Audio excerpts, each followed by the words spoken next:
তো hello guys, good morning. তো সকালবেলা ঘুম থেকে উঠে আমি নিচে গেলাম, আর নিচে যেতে মা জিজ্ঞেস করলো আমি কোনোদিনও ভোরের সূর্য দেখেছি কিনা। তারপর আমি ফ্রেশ হয়ে নিলাম, দিয়ে কুকুরগুলোকে একটু খেতে দিলাম। তার কিছুক্ষণ পর পাশের বাড়ি মামা একটা বাতাবি লেবু দিয়ে গেল, তাই ভাবলাম এটাকে আজকে মাখা করে খাবো।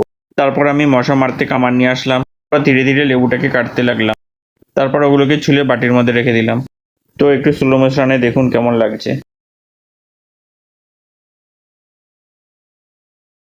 পরিমাণ মতো লবণ দিয়ে দিলাম।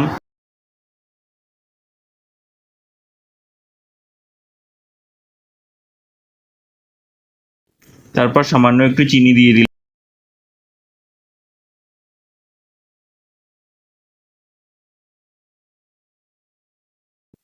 তারপর কয়েকটা লঙ্কা দিয়ে দিলাম।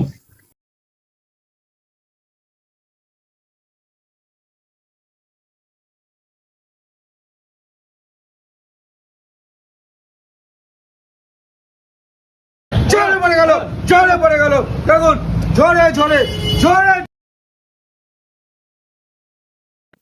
তো ফাইনালি আমার লেবু মাখা কমপ্লিট। এবার একটু ট্রাই করা যাক। তারপর লেবু খেয়ে আমি এমন রিয়াকশন দিলাম যেন আমি খুব ভালো লেবুটা মেখেছি। ও, দারুণ দারুণ। কিন্তু আসলে লেবুটা যেমন খেতে হয়েছিল। তো আজকের ব্লগটা এই পর্যন্তই, দেখা হচ্ছে কাল।